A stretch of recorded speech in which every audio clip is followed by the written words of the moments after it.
Hi, I'm Grace Baroni, and welcome to Conversations with the ERC5. Today, I am honored to have as our guest Senator Jake Oliveira. Senator Oliveira, welcome to the podcast. Happy to be here, Grace. We are beyond delighted. I know it's been a long time coming to try to schedule this. Yes, you're a very, very busy man, so I'm very honored that you were able to craft some time to come on the podcast.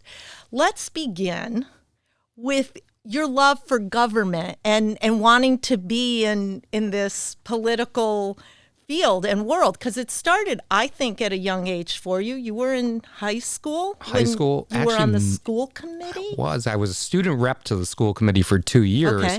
But my love for politics and public service actually derived from my parents. My parents weren't involved in government. They weren't elected officials, but what they always did is they were always voting. And whether it's a local election, a state election, or a federal election, they would take me into the polling location. It was Chapin Street Elementary School, the elementary school that I went to and lived right around the corner from at the time. And they used to take me into the ballot box. And so that kind of gave my love for democracy, the ability that we can choose our elected officials and making our own decisions by the ballot box. And I thought that was pretty cool. And then when I was 10 years old, my dad took me to see President Clinton, who was speaking in Court Square in Springfield. He was running for re-election at the time. John Kerry was running for re-election against Bill Weld. And so that kind of got me on the trajectory of, this is kind of interesting. But growing up, I never wanted to be in politics.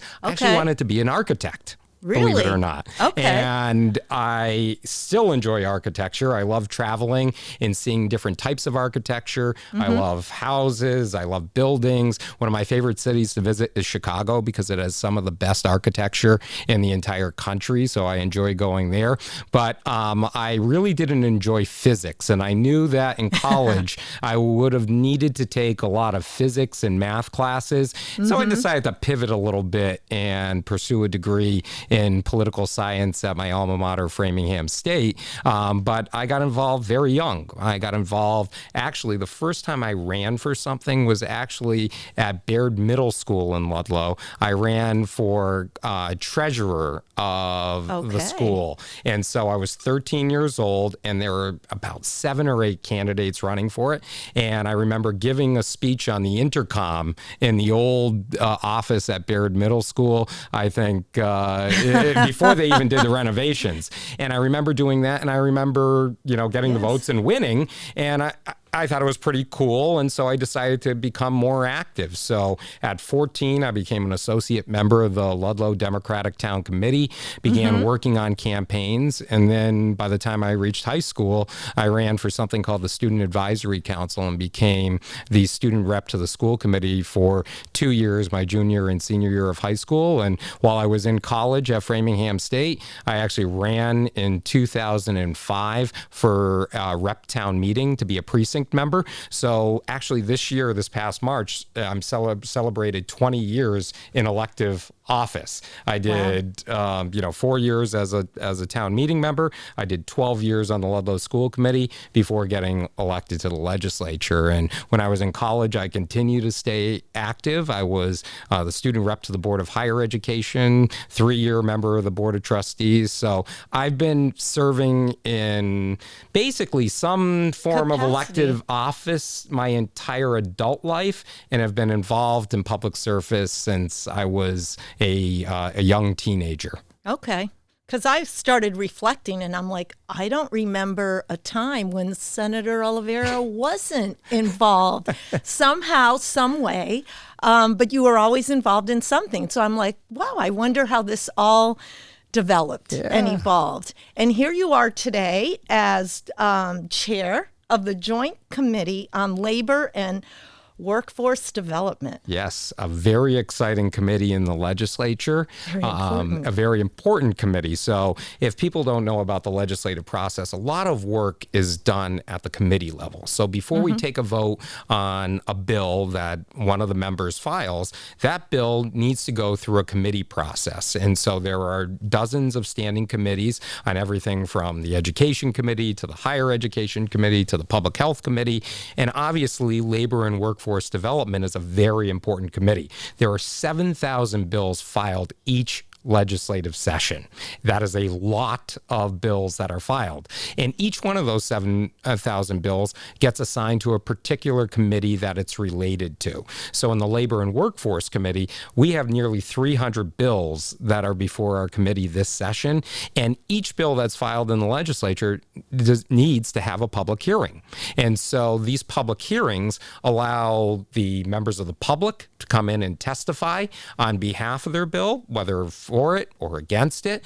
Members of industry, the business community, anybody can come to our hearings. And now, since the pandemic, we've actually been able to make it a little bit more equitable for people that live in Western Massachusetts, because you can now testify remotely. You don't have to drive all the way to the State House in Boston. You can go on get a Teams link, sign up for a committee hearing, and testify on a bill. That's democracy in action, and allows the public, especially those who live outside of the Boston area, to participate more in their democracy.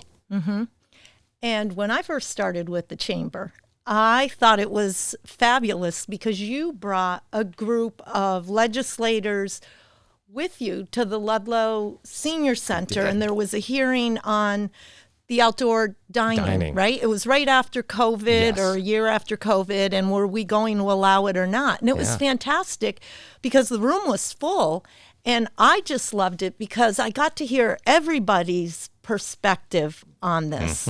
From the restaurant owners to the town officials to members of the business community. And so that committee is actually the Consumer Protection and Professional Licensure Committee. And I happen to still be a member of that committee. I'm not chairing it, but I'm a member of it, and they do some amazing work. We've worked on trying to streamline consumer protection issues and licensure issues to make it easier to allow people to get licensed in Massachusetts, which is a big area. If you're going into a profession, you usually have to get a particular license for it if it's a kind of a certain area. And so making sure that we have a more effective licensing system here in Massachusetts. We're not perfect yet, but we want to work towards striving to ensure people can get credentialed and licensed in an efficient and an effective manner in a short time period here in Massachusetts so they can begin to pursue their profession.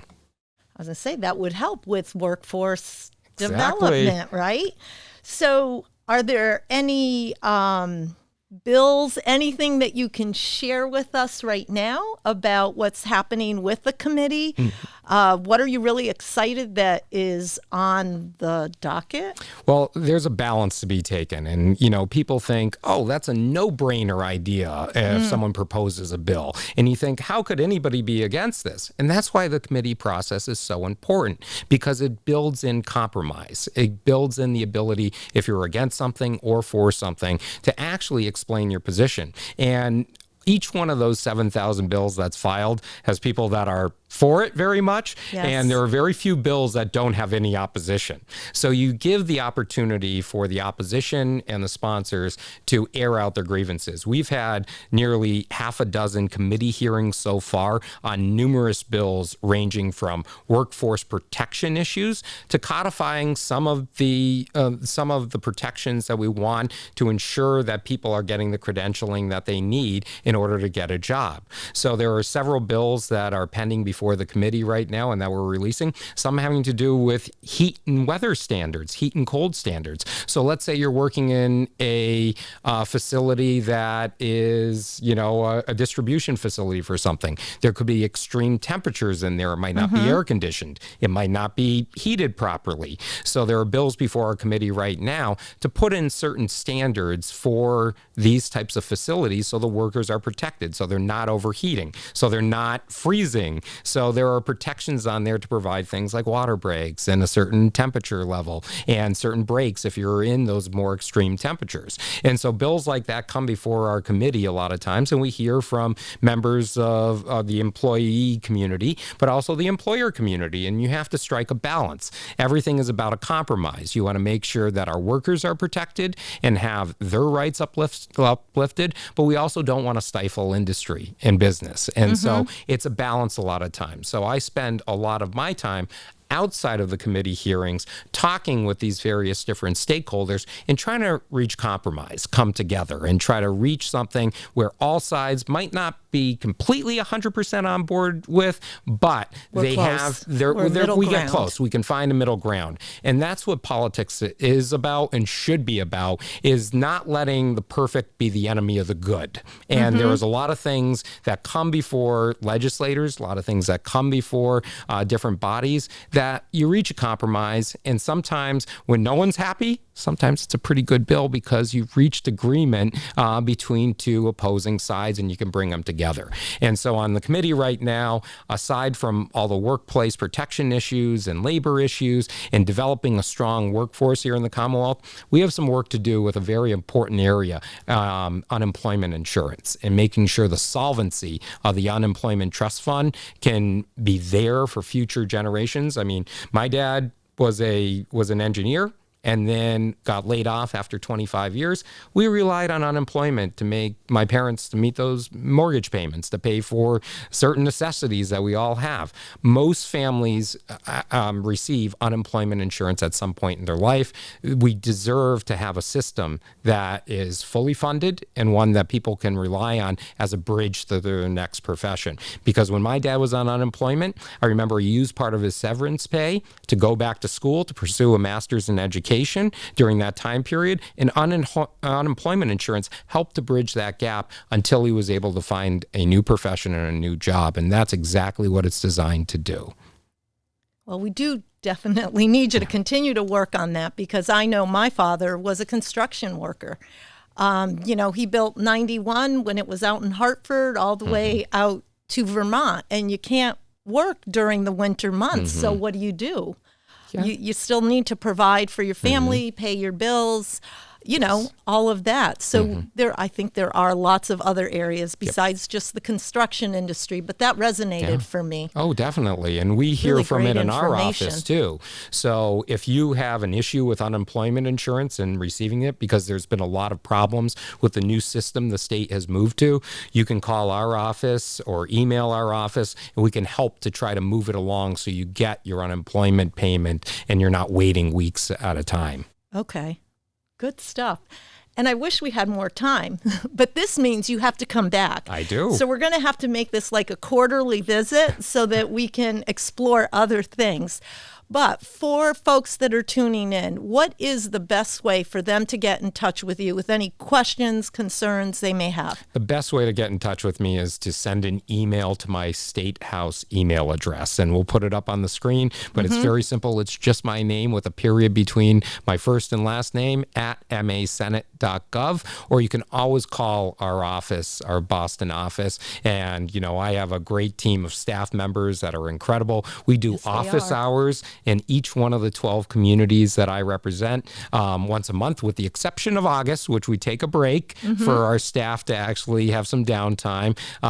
But aside from that, we show up at our senior centers, we show up at our libraries, at our town halls, and that's where we try to do these front-facing visits. But the best way to reach me is to simply send an email. But if you're not comfortable doing that, picking up the phone during regular business hours and calling our office, leave a message, and we'll get back to you pretty quickly. Fantastic. And we will get that up there, because I can attest that you do always get back to everyone, and your staff is absolutely fabulous. Thank you so much for your time today. I greatly appreciate it. Thank you, Grace. It's been a pleasure. Thank you. And thank you for joining us for Conversations with the ERC5. If you would like to be the next guest here at Stonegate Studios in Wilbraham, please visit our website, erc5.com, and you can sign up there.